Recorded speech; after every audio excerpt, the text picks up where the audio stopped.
Hello, everyone, and thank you very much for joining us today. We have an excellent panel discussion on taking your intelligence function from good to great. But before we get into the discussion, let's quickly cover some logistics. If you get disconnected, please rejoin using the same link that you originally used to log in. Your microphone is muted, and you can submit questions at any time using the Q&A feature at the bottom of your control panel. We have a robust discussion today, and we're going to do our best to address your questions. This webinar is being recorded, and we will circulate the recording to you to view on demand within a couple business days. And so this webinar is presented jointly by LifeRaft and Topo AI. We recently announced the integration of social media, deep web, and darknet intelligence feeds from the LifeRaft Navigator platform into the Topo One platform. Threat intelligence from Navigator is displayed in Topo One along with any other subscription or open source intel feeds that the user selects. Multiple customers select which Navigator intelligence feeds are displayed, when they are displayed, and for whom. And we formed this partnership to provide a powerful joint threat intelligence solution without complexities and costs that you often see with integrations and intelligence sharing in this industry. My name is Andrew Saluk, and I'm your host today. It's my pleasure to introduce our panel. Ryan Long and Mike Mallard both bring a blend of private and public sector intelligence experience. They are the co-hosts of the Business of Intelligence podcast, and they're board members for the Association of International Risk Intelligence Professionals. We are thrilled to have them on today. Welcome, Mike and Ryan. Also on the panel is Phil Harris, the co-founder of Topo AI. Phil is an entrepreneur and a technology executive who has partnered with security teams across the globe for many years. Thanks for being here, Phil. And finally, I am delighted to introduce Mary Jane Leslie, our moderator for today's discussion. MJ is the Chief Growth Officer for LifeRaft and one of my favorite people in the security industry. Thank you for leading the discussion, MJ. And I am going to unshare my slides, and the floor is yours, MJ. Thanks, Andrew. We have a very exciting discussion, I'm going to say, and I did listen to a few episodes of Ryan and Mike's podcast, and we're going to kind of loop a few of those themes in here because I had some really good takeaways. But just based on the topic of this conversation, I think a good way to kick it off and maybe set a bit of a foundation for the rest of the session for the participants that are listening is just from Ryan and Mike, from your perspective, if you could just give a bit of a definition of what an intel function in a corporate kind of environment looks like, and maybe some examples of how the intel function provides value to that business. I think that would be an excellent kicking off point. So Ryan? Yeah, thanks, MJ. And first of all, thanks to LifeRaft, yourself, and Topo AI for having us on. We really appreciate the opportunity. So a couple of things come to mind when we think about what an intel function does. The first thing that stands out is it's really a service. Intelligence is a service. So I think the role of the function should be focusing on being a good service provider. And if you think about what that means, it really starts with doing whatever it takes to really understand your internal clients and what they want and need. And by the way, we're talking about intelligence, but I think it's important to point out that I think these principles really sort of apply to everyone that works in, let's just say more broadly, risk management. So we should start there as well. But when we get a little bit more tactical, intelligence helps those in the business make better business decisions with regards to risk and opportunity. And you can do that in a number of ways. You can do it by reducing uncertainty. You can synthesize information for decision makers. You can make sense of the unknown, analyze facts, and a few other things. But there's also some other roles that I think are unique that we need to flag and talk about a little bit more, especially when you're thinking about the difference between, let's say, a public sector intelligence function or enterprise and the private sector. And it really just goes to show that the job goes beyond analysis. And so some things that come to mind, being a bridge builder, in terms of bringing maybe your corporate security department and another function together, being a facilitator, of course, being a risk advisor. The role is more than just being an analyst. It's really being an advisor, information broker, and maybe most of all, an alignment expert. There are days where I definitely feel like my job is that of chief alignment officer, just trying to get everyone on the same page. So For anyone listening, if you have any openings in the alignment space, please keep me in mind in the future. And then in terms of talking about value, I'll try to make this really short. I mean, ultimately, there's so many different ways that we can do it. I think we'll probably talk about this in some detail, whether it's providing warning, which you're going to hear me talk about quite a bit, because I think that's a central part of the intelligence value proposition, which is providing warning for the business, understanding maybe who your customer is. And again, there's so many things I don't want to go too long, but ultimately providing decision support on really any major decision that your organization is going to make. Great. Any thoughts, Mike? Oh, you're on mute, Mike. Sorry about that. First of all, thank you, MJ, for being our host. Thank you to LifeRaft, Topo AI. Really excited to be here. I think Ryan hit a lot of the critical points. What I'll just add is I think it's very key, coming originally from more of a risk management background myself in the private sector, then migrating to the reserve side, Army Reserve side, and public sector, where I became more intel focused. A lot of the skills and criteria we're talking about today is completely transferable. So if you're not directly in an intel, I think in addition to some of the things Ryan said, critical thinking skills, I think arguably always top of my list is active listening, really understanding what a stakeholder, whoever that might be, your customer, on what they're trying to accomplish, and then getting a solid understanding of what information can help them achieve their decision they're aimed for. Emotional intelligence, because I come from a human intelligence background, and I think what I've really learned is you really have to empathize with what people are dealing with, try to really get an understanding of what their goals are, and then trying to align what you're trying to accomplish with them so it's a win-win, because sometimes people approach things as a zero-sum game. And I think especially in the intel and security space, we might have varying budgets or goals, but a lot of times they do align. It's just a matter of finding that agreement. And last thing I'll just add, I think is critical, is the ability to anticipate trends. And that goes, we'll probably get deeper into this, but knowing your company, your department, the industry you're in, really trying to almost get ahead of where you think your leadership will need to be, and then having answers ready before they even ask them. Right.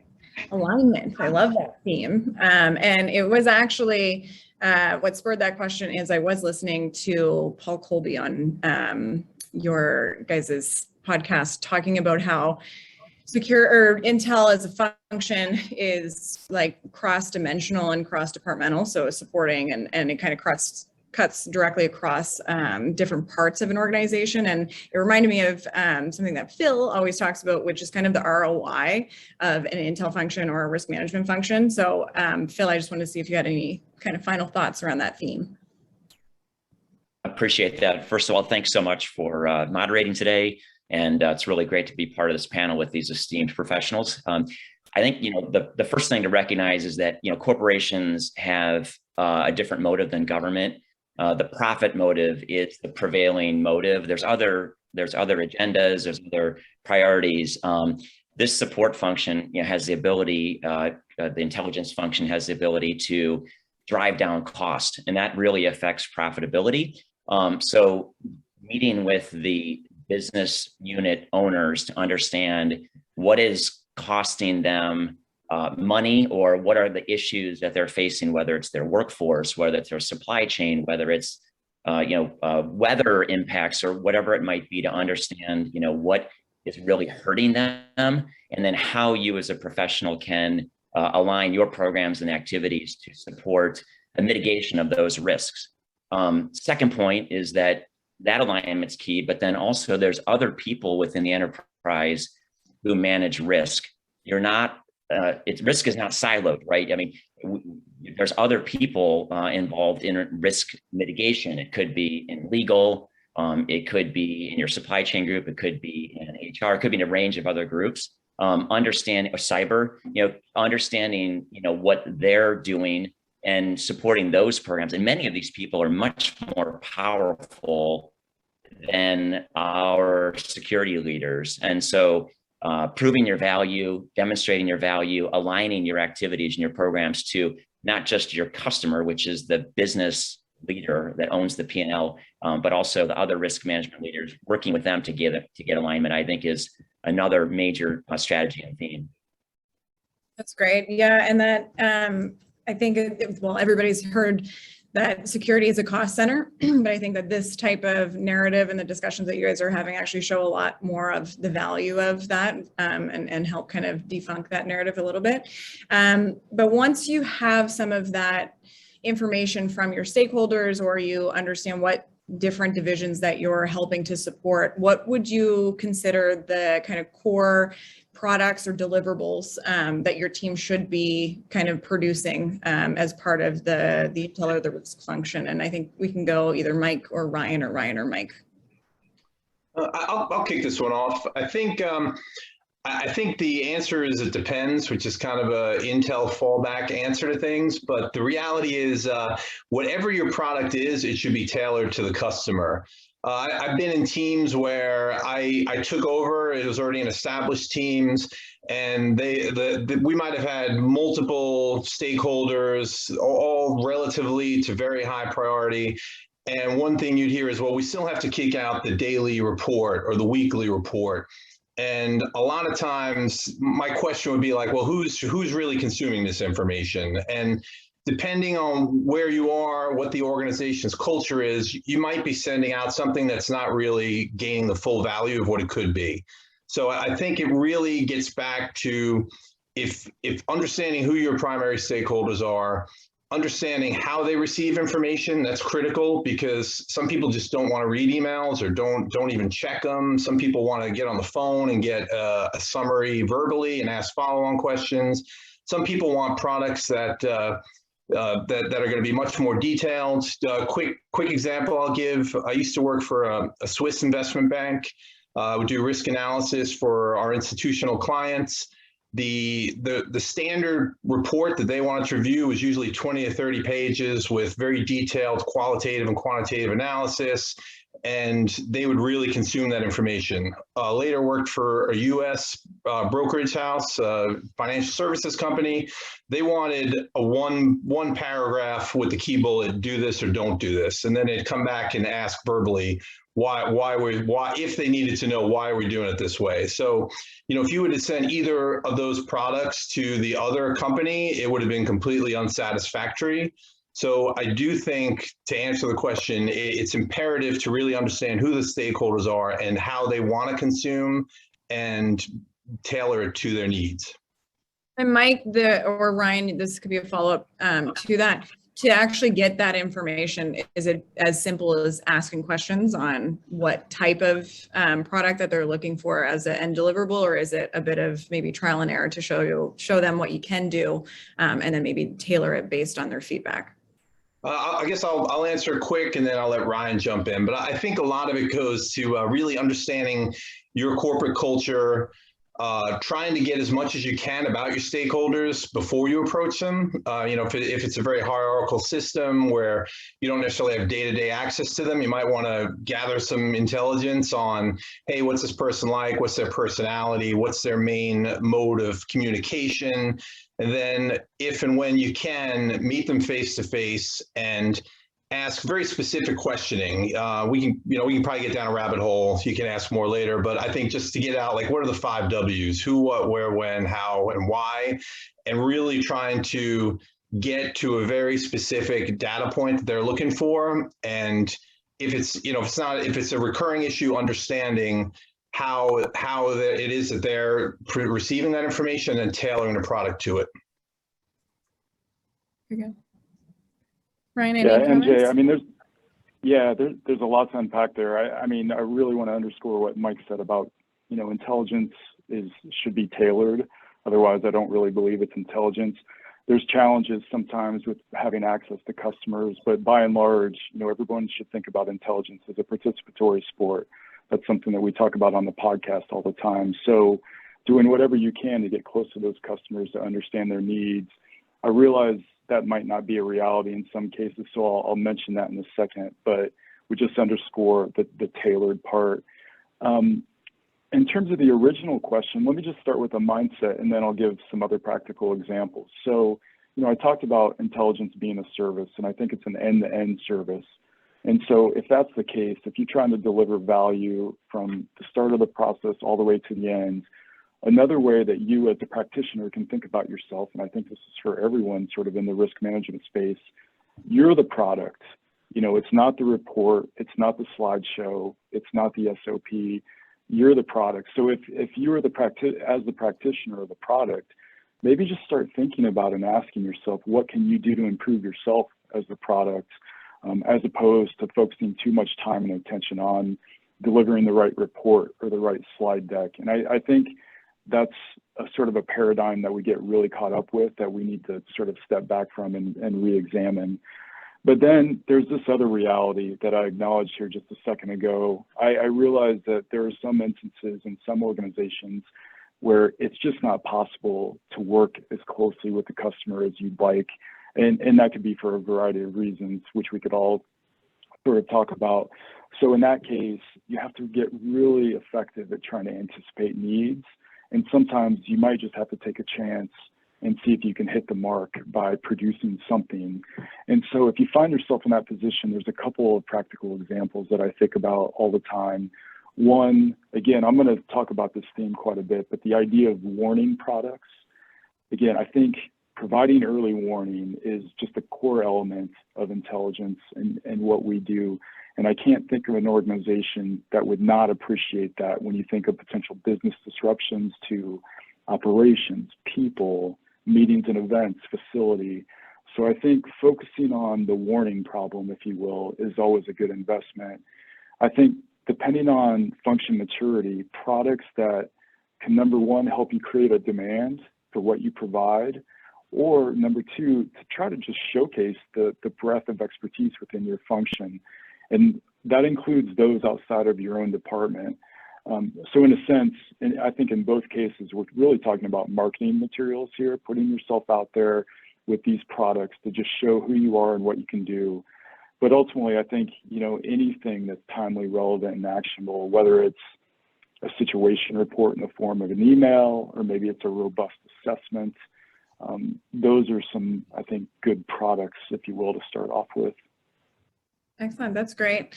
Phil, I just want to kick it over to you because we're talking a lot about product as kind of a function and a person in some of these instances. But from the technology side, and where Ryan is describing some of the importance of early warning, being in my business, early warning can be very busy and very noisy. And even though we're giving an early warning from a technology perspective, it can sometimes be lost because of the noise around that. And just kind of how you guys approach that as a bit of an ethos. It's a great question. I mean, I think the three elements of a successful program are the people, the processes, and the technology, and all three have to work together really well to meet the output. As Ryan mentioned, an example would be early warning. So, what good is an early warning from a system like LifeRaft if you don't get it rapidly to the people who need to know it and need to potentially respond, right? And so the organization could be proactive in mitigating risk as opposed to reactive because like something fell through the crack. So any platform that can give you that intelligence in a timely manner, like LifeRaft, is awesome. And then the system that you would use to then adjudicate it and then communicate it rapidly to the affected or potentially impacted parties, I think is a very critical platform. I'd like to think that our platform excels in this area. So those kinds of platforms, but it really starts with like, what am I trying to achieve? Okay. Am I trying to achieve, a disruption event through intelligence? You kind of identify the problem and the impacts, and then you back into the program and the processes and the technology to support it. You tell your audience, what you're going to invest in. You tell these business unit leaders what you're going to do. You get their support to try this program. Then you go off and do it.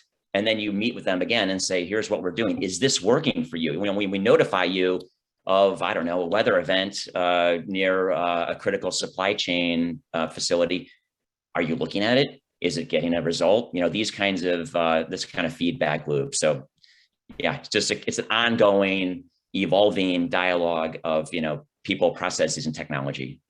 That's great. And just on the topic of technology, and this made me giggle, Craig Singleton on one of your episodes said, I like to come or thinking as an entrepreneur in a business setting in security, when I come with a problem, I want to come as a headache, but also with the Advil for that headache. And I think I personally, I think people probably think of me in that way sometimes. So I thought it was a very good analogy. But in that kind of setting, when you guys do identify a gap, or I guess it's a two-part question, how do you identify gaps in your program? And then when you have identified them, what's the process that you go through to find either a solution or a partner or a product to help address that gap in the program? So maybe Ryan first and then Mike. Yeah, sure. So it's usually a learning experience. I mean, it's a discovery process, I guess is a better way to put it. We're very thoughtful and deliberate about planning at the beginning of the year and then keeping up with that throughout the year. But there are just times where something happens and we just realize we have a collection gap. But I think the process starts, let's say, at the beginning of the year, where you're sort of doing a really thoughtful analysis around the questions that you're trying to answer. What are your organization's biggest, let's call them intelligence requirements or information requirements? You're trying to match collection capabilities, if you will, to answer those. And you hope that you have all those gaps covered. And if you don't, you address them right away. But yeah, by trial and error, you realize throughout the year that, you may miss something. And so what's always really, I think, a smart play in terms of your budget, in terms of addressing this, it's always a good idea, if you can do this, to just hold some money back. Let's just call it a special project fund, if you will, because inevitably you're going to have some misses and you're going to need a technology solution, or you're going to need something to fill that gap. And so trying to hedge against that a little bit with the budget, I think can really help. Great, that's very practical. Mike, anything to add? No, I think that was good. And I think also making sure your team, when you have, we're always going to be scarce resources, scarce personnel, whenever you can have cross functionality within your team. So if people are covering certain issues, if you need to flex more people to that topic, let's say China, you might have a key China analyst, but if you need a backup person, or, you're always going to have people, whether it's life issues or training, you always want someone who can backfill when you need to, or when you need to flex on a certain topic. And I think Ryan hit the key points as far as like a budgetary standpoint. I mean, it's kind of a luxury a lot of us might not have, but it's really ideal if you can make it happen. Excellent. That's great. And it kind of segues into planning and that as a bit of a function. So when you guys are looking at what the 1 year, 2 year, 5 year plan should look like, are there kind of certain guideposts or milestones that you're already preemptively planning for? Mike first, and then maybe Ryan. Yeah, sure. I guess I'll give the wave top and then maybe give a little more detail. Yeah, I think 1 year, you're really trying to establish yourself, especially if you're starting from scratch and building a team. The things you're really aiming for are credibility and trust, not just from stakeholders and customers, but also if you're in a particular intel or continuity, or just trying to build to your left and right, your teammates in other departments where there might be some crossover from the intel perspective. The way to build credibility and trust is by getting small wins. They can be really small wins. I always tell people, I mean, if you're dealing with travel security and you build a relationship with corporate travel, you start to work with them on when people are going somewhere. I mean, even if it's an executive going on a trip, if you can just sometimes as little as finding like, hey, here's a great restaurant, or here's something to consider, don't take taxis there. Just over time, getting those little wins where people start saying, okay, there's some value added there. I think also having what I always call proof of concept, planning out an operation. When I say operation, hey, so there's a trip coming up. we should provide this very tailored to the kind of trip they're doing. So if someone's going to Mexico, you don't provide them with an overview of Mexican security. You figure out the kind of trip they're doing, where they're going, and give them practical advice for exactly what they're doing. So they realize, oh, this was custom made for me.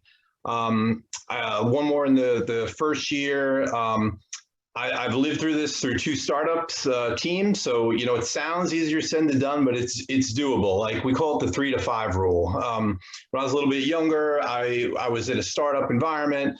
We had a very good VP equivalent mentor, and he said, hey, go through all the stakeholders, figure out what the top 5 things are. So, we kind of wrestled among it as a team.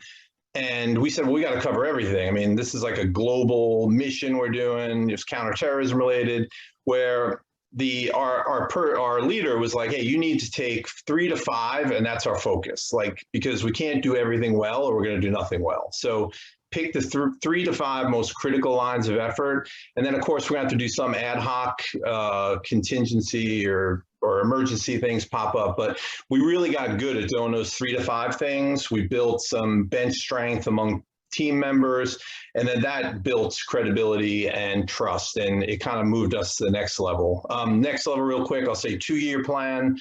Retention is a critical thing. I think it's often overlooked, and whether you're a pro sports team, a government or military team, or a private sector team, I think we've all been in places where when we build up the strength and expertise we need on our team, someone either takes a new job or transfers in the company, and it just kind of breaks what we built the first year. So just trying to find ways to keep people motivated, have incentives, show them a glide path to growth within the team. Maybe occasionally you have to bite the bullet, and maybe you kind of help guide them to a parallel team where they can get some well-rounded strength and with a plan of bringing them back in. And then the last one, just very wave top 5-year plan. I always believe that ultimately the Intel team to try to have it as a separate entity. What I mean is even in the public sector, sometimes there's like the bigger, let's say a bigger Intel leadership, if you can pull the human intelligence piece out where it has more direct access to its stakeholders, because autonomy is always better, because if you can create a direct path to your customers, it just improves the intelligence cycle. You start understanding them better, they understand you better. And the more that you try to convey a message through middlemen, the more it gets watered down. Yeah, no, that's great, Mike. I think it's extremely topical, given the big quit phenomenon that people are going through right now with the pandemic. And I think a lot of teams are kind of suffering, but also looking a little bit differently at how they manage their people capital. So I think that was a really good point. Anything to add from Ryan and then Phil? Yeah, I'll try to focus on the guidepost. I think Mike had a lot of great detail on the 1, 2, 5-year plans. I was going to start with a wishy-washy answer and say there is no one size fits all, and the plan needs to be, tailored to the organization. But I'll share just a quick lesson learned that, I've gained over the course of experience and time and making mistakes. I think when you think about, let's say, 5 years out, the immediate thing that probably comes to mind is you want to expand capabilities, services, you want to grow your team to match, you want to gain more customers, work across multiple business units, et cetera. But do keep in mind that I think sometimes maybe focusing on quality over quantity, if you will, and just trying to develop a plan that allows you to work on the highest level work possible can be really more rewarding and fulfilling and even more attainable. So that's just how my mindset shifted a little bit over the last few years. But in terms of the guideposts, there's a few things that definitely come to mind, regardless of whether it's 1 or 5 years out. The first is sort of a mental map or a framework. And, no pun intended here with the name of our podcast, but, run your function like a business. So you can sort of sketch out what are the elements to that? What does that look like? And so think about it in terms of how are you going to create a long-term demand within your business? What service offerings are you going to provide, and where would you like to expand those service offerings? How are you going to market those services? What's the competition, or who's the competition? And trust me, there is competition all around. even if you're working as part of an in-house team. The second one is really articulating a vision. If you don't articulate a vision up front, then that's a non-starter. You're never going to be able to achieve it, any sort of long-term strategy or plan if you don't have a vision. I think the third one is making sure that you don't plan or strategize in a silo.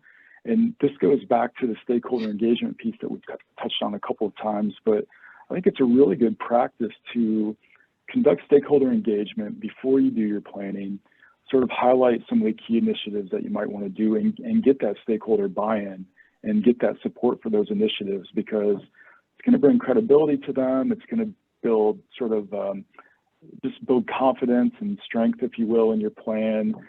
It's something that you can sort of express to maybe your leaders that you've got this buy-in. So I think that's a really powerful thing. And then finally, I know Mike already said this, but I think it's worth underscoring, and that is almost first and foremost, I think you have to have the talent to match whatever plan that you have, because business continuity is so important. That loss of institutional knowledge, especially if you're on a small or medium team, one person leaving, two people leaving, that can be devastating, especially when they're really, really talented. So think about ways that you can bring your talent along with your strategic plan, because I think they're going to be the engine that makes that thing run. Great. And Phil, I would say from our perspective, just how we work together now with kind of starting small and supporting teams as they do grow and evolve in this space, any kind of words of wisdom that you might be able to provide on how you guys do that, or the mindset you come from to enable that. It's great. I mean, this is, when we think about risk, it's an enormous mandate that our community has. It's growing. There are no real norms that are established. Like, the CISO has a set of benchmarks and KPIs, like how they perform against denial of service attacks and uptime and whatnot. Those type of measurement metrics and KPIs are not as well defined in physical security. At the same time, we have things that are impacting our organizations, like, COVID or duty of care. What are we going to do to protect our employees who work from home? Okay, so these risks are like ever evolving. So the program and the mindset needs to be, collaborative with the organization. Every business is different. Some things impact a specific business. Some things impact, the world, like a COVID. And, what are we going to do to adapt and adjust? And like Ryan's point about holding back, some budget and some resources to respond, is critical. One other tangential point is, this is common cause. I mean, our community is very collaborative. I get questions like all the time about, hey, how do I address this gap with data? Or how do I, work with data better? Or can you, introduce a professional that can help me with this? So it's common cause. And I think, these norms on what should an intelligence function do, or even a physical security function do within an organization, I think is fluid. It kind of reminds me of like human resources, maybe 20, 25 years ago, where it sort of was this group off to the side and it wasn't really perceived as high performing, and they were doing some stuff, but no one was really sure. Now, fast forward, human capital is one of the most important functions within the organization. So this whole thing morphed into a strategic unit. And I think our community has the opportunity to be, incredibly, strategic. And again, that involves people, processes, and technology. And to get there, you're not alone. You're not alone. There are this podcast that, the team here has. That's a great resource. There's other professionals. I see a lot of LinkedIn posts about how do you make your group more strategic. So just a lot of resources out there, and even competitors within same industries collaborate with each other. It's pretty awesome. And it's very unique to our community. So embrace not only people internally, but externally, because there are people there that have gone down the road that you've gone down. That's great. Thanks, Phil. Just moving into a more practical side of this for assessing providers and technology. And I think that conversation around the 1, 3, and 5 year plan is a great kind of setup for it. When you are looking either as a smaller team or maybe a less mature team than a giant kind of conglomerate, what's a good sequence of technology purchases to consider first? And maybe Mike and then Ryan, or Ryan and Mike? I gotta let Ryan jump on this grenade first. Okay, yeah, I thought that was coming. You did go first last time, so I'll go first this time. So, listen, I think that's a really thoughtful question, and I think the most important thing that you can do is to really just take your time and evaluate what you really need. And one of the main reasons for that is because when you commit to, let's say, a technology purchase, it's obviously, it can be a big deal. It's a big, purchase, especially if you're a small team, in terms of both maybe the cost, but also the time as well. There's definitely an investment in time. And so I think about two steps of the intelligence cycle. One is the collection piece, the information collection, and then how do you process all of that? And so really focusing on those two steps and doing a gap analysis for each one to see, where can the technology really help us fill the void with those two steps, I think is critical in terms of the sequencing. And then also, I loved what Phil said about you're not alone. And it reminded me of this final point. I'd also include, our potential partners, our technology partners and friends and colleagues in the strategic planning process, because you're really talking about an extension of your function and your capabilities. So in essence, we're really the same team, if you will, even though we work for different organizations. So thinking about technology providers and solutions in a long-term sense seems like a really smart bet, because it is an extension of your team. And so you need to treat partners that way. Any thoughts on that, Mike? Yeah, I'll jump in. I think two key points, like Ryan said, there's definitely a great ecosystem out there. I'm just thinking off the top of my head, you have ARIP, there's analyst roundtables, conversations and close protection podcasts. They have a lot of guests on there and vendors. And I think when you listen to and participate in these different ecosystems, you start to see names, and I think it's a very inclusive environment where people are willing to share. It's a little different. Public sector, things are usually a little more closed door. We can't speak about that. But, from what I've learned over the last couple of years on the private sector side, people are kind of in it together, and there's a lot more sharing of, hey, this might work for you, or here's something I've been using you might want to try out. So, I think there's a great networking capability to learn. And also, I think when you're adopting any kind of technology, you just have to weigh the cost benefit analysis of what's going to take to get my team trained up on this? How's the ease of use? And, interoperability is always an issue because technology is changing so fast, but, just evaluating, okay, if we procure this particular technology, are we going to have to throw out everything else and start over, or is this going to plug in with minor issues?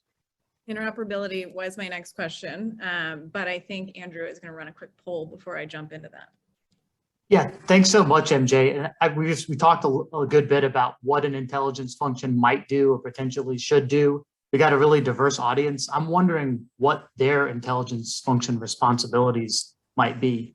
So if you could just take a quick couple seconds to reply to this question that I'm sharing right now, and just select any of the options that are true for your intelligence function. So if you collect and analyze intelligence feeds from different sources, if one of your focuses is critical event or emergency management, advising on potential risks of different business decisions, brand protection, whether you serve multiple customers, and just if you have any plans to expand your intelligence feed, we won't share individual responses, we'll share the big numbers with the audience.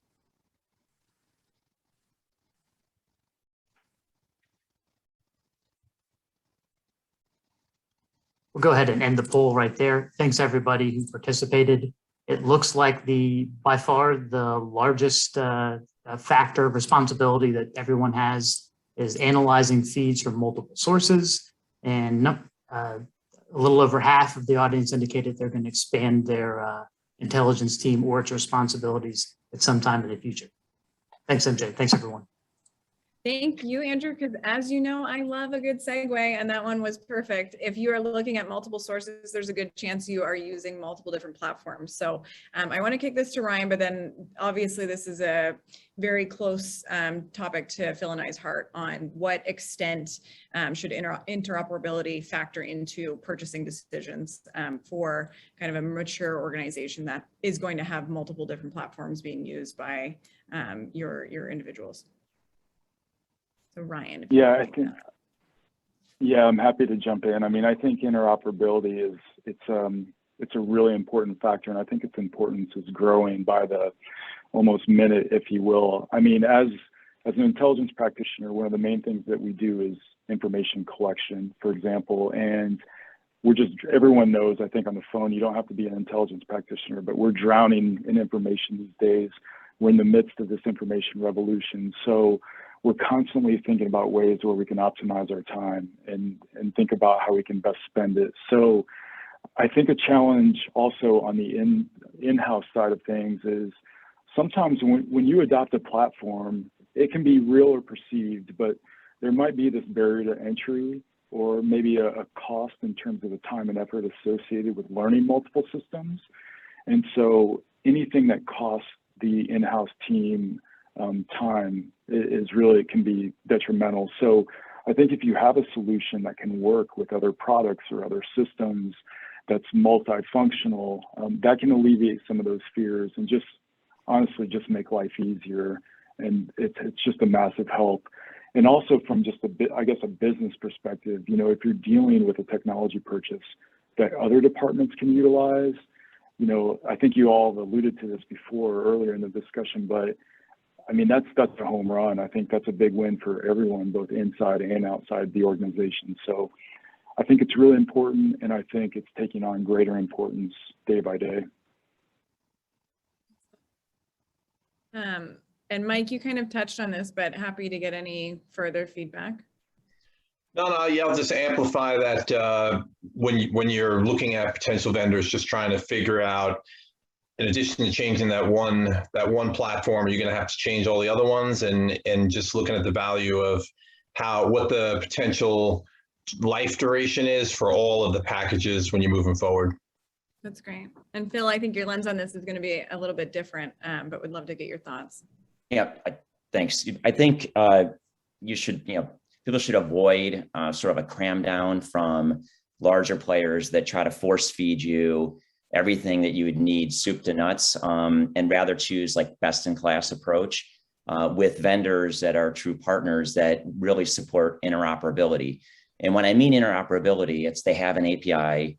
They're not going to charge you, $50,000 to integrate or some crazy fee. That's not modern software.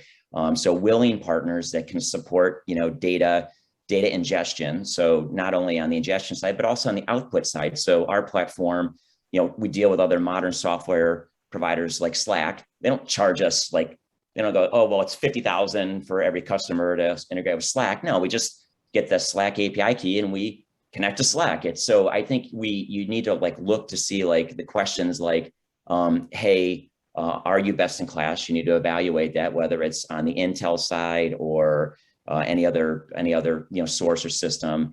In your upfront contract, say, if I want to connect to their system, are you going to charge me? Are you going to surprise me? We budget these things, and that API connection charge can be a huge surprise.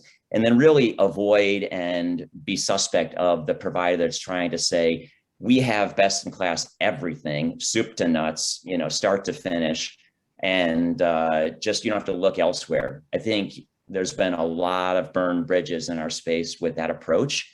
So do your homework, talk to your peers, choose best in class vendors across the continuum, whether it's on the data feed side, the visualization, the workflow, the crisis communication, the mass comms. I mean, they're best in class companies along the continuum.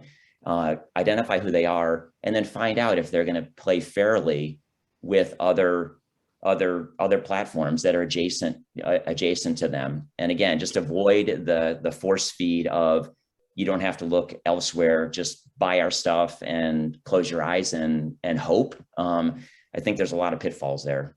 Yeah, agreed. I would say, and this is more just from my own personal perspective, coming with the Life Raft hat on for listeners, asking just do you integrate is not enough anymore. I think any vendor that is going to do a good job with interoperability is going to want to understand what it is that you're trying to integrate and why you're trying to do it, because to say, yes, we check that box and we have that API is great, but then in reality, how they need to use the system or how they envision that functioning for them might not meet expectations. So I think more conversation beyond, do these systems work together? It's how do those systems work together? What are the kind of outcomes and visibility that you can get into having those different types of systems connected is a good takeaway, and one that I encourage everyone to ask when they're looking to make some of those connections. I know we have some Q&A, and Andrew is probably going to give me a time check soon. So before he does that, I wanted just to get final thoughts from Mike and Ryan on anything that we've talked about today or anything we might have missed that you wanted to highlight.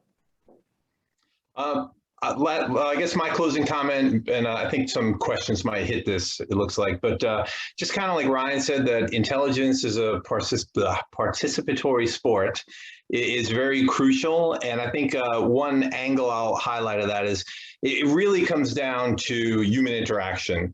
And, if there is a misconception sometimes that, okay, the intelligence team, it's James Bond, or there are guys in the back, basement, in front of a computer all day. There's all kind of stereotypes. And the best way to really break through that is just to make a human connection with people, build rapport, come at them, if you can come at things also with a personal level, like, try to get to know the person.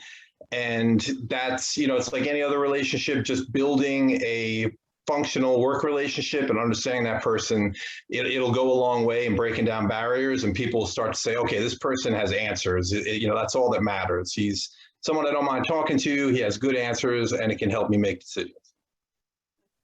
Any final words, Ryan?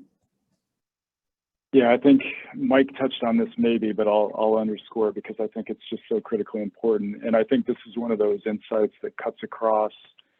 I think it applies to all of us collectively as risk management professionals. And that is really studying the culture of your organization and learning how things get done. I think that is going to be the driving factor behind your success. It's a driving factor behind how you build your strategy and run a function. And a couple of questions to ask yourself is, number one, is my organization one that takes a proactive approach to risk management? Or is my organization one that decides, for whatever reasons, we're just going to be reactive and throw the kitchen sink at things if a problem occurs? And there are both of those options out there. But knowing which one knowing which one applies, which is essentially knowing your audience, that matters a lot, because that's going to help you determine whether or not you're going to invest heavily in, let's say, providing warning solutions or identifying emerging risk or horizon scanning, looking out a couple of years beyond. Or conversely, are you going to really invest in resilience? Because things are going to happen, so we need to be able to bounce back. We're not going to focus as much on predicting what's going to happen. We're going to focus on treating things as they happen and not resilience. So you're never going to do that unless you understand the culture of your organization and how things get done. So I would just keep that in mind. Great. Andrew? Thanks, MJ. And what a fantastic discussion. Thanks everybody for participating so far. It's time to get into some of the questions from their audience. And I do encourage everyone to continue to send them in. We received some before the broadcast, and we received some during the broadcast. So please keep them coming. But before we get into those audience questions, I have another question that I'd like to ask the audience. And that is, would they like to learn more about LifeRaft or Topo AI? Please select only one. Select if you want to learn more about LifeRaft, if you want to learn more about Topo AI, if you'd like to learn more about both organizations, or if you wouldn't like to learn any more at this time, you're welcome to continue to join us for webinars and white papers and other materials that we produce. So thanks to everybody for participating. We'll give you just a moment, and then we'll get into the Q&A. While we're waiting for everyone to answer, my two takeaways, and these are cheating because they're both from the podcast, is my new personal tagline: bring the headache, bring the Advil. But then I think Paul Colby was also saying that the easiest way to figure out if people find value in your deliverables or your product is to just stop doing it someday. And I know this doesn't apply in all situations and probably not to my day-to-day, but I'm going to try it. I'm going to push the envelope and see how much I can get away with without I'll just cold turkey some projects and see who notices. And I think that's a good takeaway. Phil knows that I bring the headache all the time and occasionally the Advil. I'm going to end the poll there. Thanks everybody for participating. And while we go through these audience questions, I'll just share a couple helpful resources on screen that you're welcome to peruse at your leisure. So let's get into these audience questions here. Forgive me, I just lost that panel. There we go. One question we get is, what might be an example of a high value near miss or mitigation that your intelligence has helped inform? And we don't want to share any confidential information here on this broadcast, but Mike, are you able to provide any color there? Yeah, I'll give, it's broad, but I think people can get away with it, is that, if you're working and one of your stakeholders is looking to expand the business into a new geographic region or function, and you understand, company X is trying to open a new facility or partner with someone in country A, that if you understand what your company is about, the culture, what the goals are, and you're able to participate or even backbench in key meetings, so you're following the strategy closely. If you can provide information that either supports the decision, yes, we should move forward, we should start business in that country or start a relationship with this business in that country, or if you're able to provide new information, just specific example, let's say you're doing OSINT and you find out that the Securities and Exchange Commission or FinCEN or one of the US Treasury departments have flagged one of the people you're trying to deal with in the deal, and you provide that to the stakeholder where it makes them reconsider the deal, you're actually truly adding value and either helping them make money or save money. And a key piece of that is capturing that data within the team. So you kind of work that into key performance indicators and brief back later, hey, here's something that we tangibly helped with. Thanks, Mike. And Ryan, do you have any good examples of a near miss or mitigation that Intel has helped inform? Yeah, and by the way, I promise there's not a spotlight or a halo coming down. I just sort of realized that. So I can't wait for the day when we're all back in person and we're not on Zoom. But yeah, I think regardless of what organization you're in, you're probably always in the business of looking for partners. It could be in a new market, it could be a new acquisition. If you're in a franchising business, it might be a new, franchisee, or if you are the chief security officer of a company, you might be looking for the right technology partner. And so intelligence, regardless of any of those situations, intelligence can bring really valuable decision support to make the best decision around choosing the right partner, understanding who they are. Is it somebody we want to be associated with? Is it the right person? Are they telling us everything that we need to know about them, or there may be some sort of undisclosed interest, if you will. So I think those are all good examples. Thank you very much for that, Ryan. And I'm wondering, just in your experiences working with different intelligence teams, have you seen any common pitfalls or mistakes that you would advise intelligence professionals to avoid? And they don't have to be mistakes you've just made, just mistakes that you've seen or heard about. And I'm wondering if Mike would like to take a crack at that one first. Yeah, I think I'll jump in. I think sometimes, especially intelligence professionals by nature, they want to know everything about everything. And I think a common error can be just trying to report everything that's going on in the world, even if it doesn't have any direct relation to your organization's mission or business units or operations. And just really, it goes back to what Ryan said earlier, just focusing on quality, not quantity. And, I think it sounds easy, but it really, it really takes the team's effort to make sure they're putting out the information that's vital to their operation. Thank you. Any other comments on that, Ryan?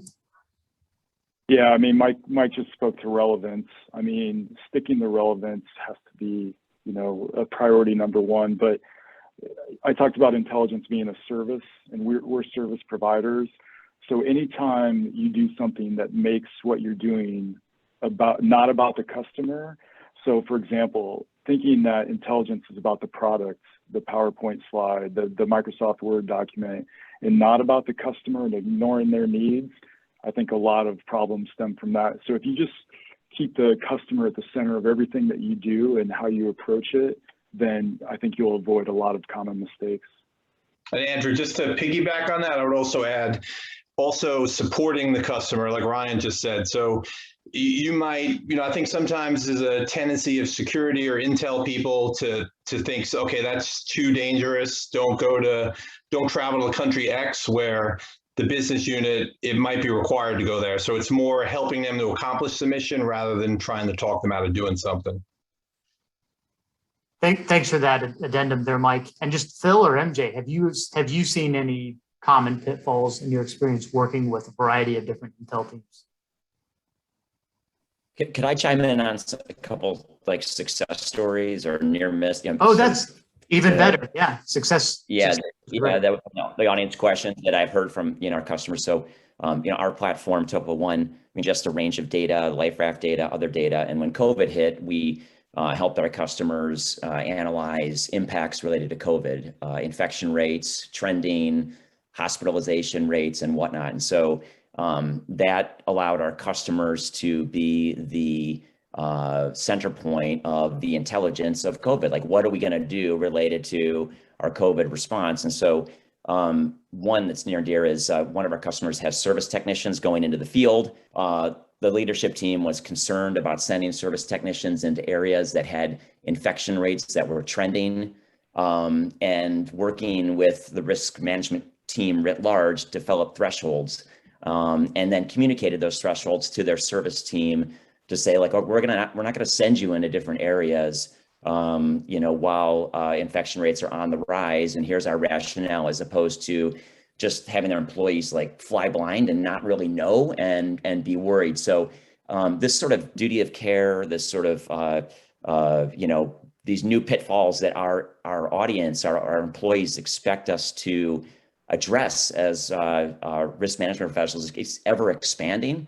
And so, who knows what it'll be in 5 years, but more and more demands are being placed on our groups. I think this presents a tremendous opportunity to guide that decision-making to avoid, pitfalls. And so I think there's gonna be a lot of debriefing going on post-COVID on, okay, what could we do better? What kind of budget do you need? Where were the gaps? How can we anticipate the next thing where we're impacted? Because everyone was impacted, some more severely than others. So I'd like to think that we lowered the risk of infection with that company and with our customers.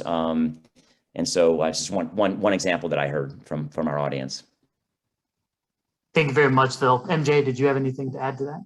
Yeah, I'll keep this short and sweet, but my eyes were really opened in this space because we were very focused on reactive support in a lot, and with social media, you're kind of waiting for something to happen and then collecting information. I think my mindset changed pretty aggressively on that when we started doing some proactive listening, and we've had some really good success stories, especially around workplace violence, where we've been able to provide the intel that our clients could then intervene before there was an incident. And I think that was really powerful for me in this space of being not just involved in that, but seeing how the workflow works and how successful that can be in a very different lens than a reactive side of, we've already found that this is what's happening and how we're reacting, but completely avoiding that in a sense. So that's been my take.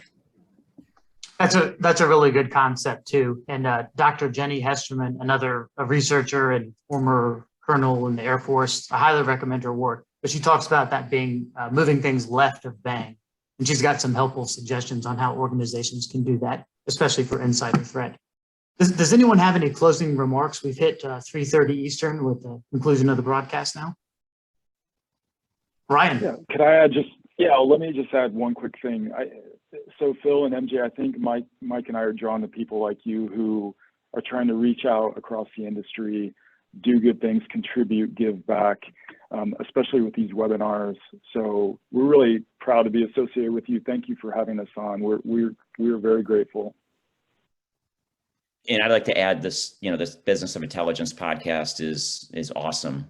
So it's really thoughtful, great panelists. And, I downloaded episodes and I just do it while I'm going for a run. It's a great way to kind of provoke thoughts and get yourself out of your, sort of day-to-day crunch and think more broadly about the art of what's possible, because this is such an exciting time to be part of this industry. It's changing so rapidly. It's kind of awesome is the word for it. So, kudos to everyone on this call who's like part of this journey. We're trying to figure it out together. So really, dial into the podcast. Yeah, echoing that. And Ryan did educate me that the podcast also has a LinkedIn page. And I think that some of the questions maybe we didn't get to today can be translated, and some of those discussions are becoming a bit more of a community through that LinkedIn page. So I encourage everybody to go look that up, because I am going to as well. And everyone, we look forward to having you all. We look forward to having you all on one day. Sorry, Mike. No, definitely. That's a great point. And no, thank you, MJ, Phil, Andrew. Really appreciate LifeRaft and Topo AI having us. And as you mentioned, MJ, please, everybody, feel free to hit us up on our LinkedIn page. Ask whatever questions you have. We'll either hit you up directly or use that as a potential future episode, because we definitely want to help everyone get better.